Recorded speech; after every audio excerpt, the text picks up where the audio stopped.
Satyabhama Institute of Science and Technology, Chennai.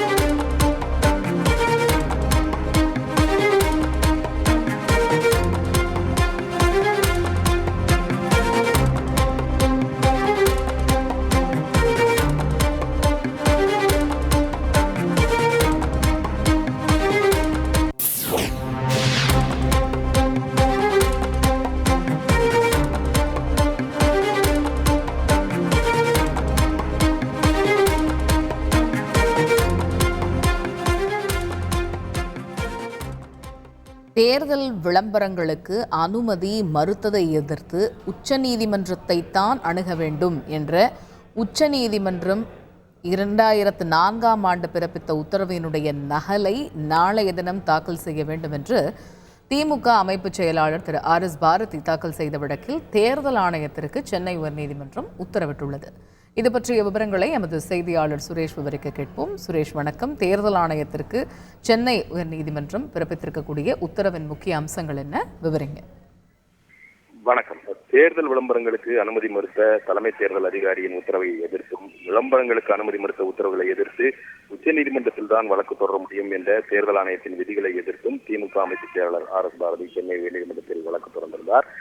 இந்த வழக்கை விசாரித்த உயர்நீதிமன்றம் விளம்பரங்களுக்கு அனுமதி மறுத்த உத்தரவுகளை எதிர்த்து உச்சநீதிமன்றத்தில் தான் வழக்கு தொடர முடியும் என்ற விதிகள் முந்தைய தேர்தல்களில் பின்பற்றப்பட்டதா என விளக்கம் அளிக்கும்படி ஏற்கனவே தேர்தல் ஆணையத்திற்கு உத்தரவிட்டுள்ளது. இந்த நிலையில் இந்த வழக்கு தலைமை நீதிபதி கங்கபூர்வாலா, நீதிபதி சத்யநாராயண பிரசாத் அடங்கிய அமர்வில் இன்றைக்கு மீண்டும் விசாரணைக்கு வந்தது. அப்போது RS பாரதி தரப்பில் ஆஜரான மூத்த வழக்கறிஞர் சண்முக சுந்தரம் தேர்தல் விளம்பரங்களை முறைப்படுத்துவதற்கு எந்த விதிகளும் இல்லை என்று சொல்லிதான் தேர்தல் விளம்பரங்களுக்கு அனுமதி மறுத்த உத்தரவுகளை எதிர்த்து உச்சநீதிமன்றத்தை அணுக வேண்டும் என்று 2004ஆம் ஆண்டு உச்சநீதிமன்றம் ஒரு இடைக்கால உத்தரவை பிறப்பித்திருந்தது.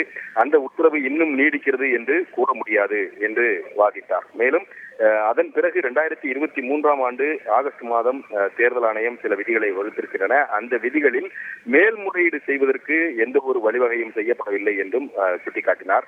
தேர்தல் ஆணையம் தரப்பில் ஆஜரான வழக்கறிஞர் நிரஞ்சன் ராஜகோபாலன் கேபிள் டிவி ஒழுங்குமுறை சட்ட விதிகளின்படி தேர்தல் விளம்பரங்களுக்கு தடை விதிக்கப்பட்டதை எதிர்த்து ஆந்திர உயர்நீதிமன்றத்தில் வழக்கு தொடரப்பட்டது. அந்த வழக்கு உச்சநீதிமன்றத்துக்கு மாற்றப்பட்டு உச்சநீதிமன்றம் இந்த உத்தரவை பிறப்பித்திருக்கிறது என்றும் சுட்டிக்காட்டினார். 2004ஆம் ஆண்டு இந்த உத்தரவு பிறப்பிக்கப்பட்டது. மறு உத்தரவு பிறப்பிக்கும் வரை அந்த உத்தரவு நீடிக்கும் என்று உச்சநீதிமன்றம் தெரிவித்ததால் அந்த உத்தரவின் இன்னும் நீடிக்கிறது. அந்த உத்தரவு தான் அமலில் இருக்கிறது. அந்த உத்தரவின் அடிப்படையில் பல குழுக்களை தேர்தல் ஆணையம் அமைத்திருக்கிறது என்று தெரிவித்தார்.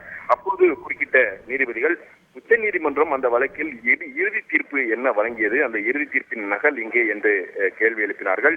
இந்த இறுதி தீர்ப்பினுடைய நகலை நாளை சமர்ப்பிக்க வேண்டும் என்று தேர்தல் ஆணையம் தரப்புக்கு நீதிபதிகள் உத்தரவிட்டு விசாரணையை நாளை தள்ளி வைத்திருக்கிறார்கள்.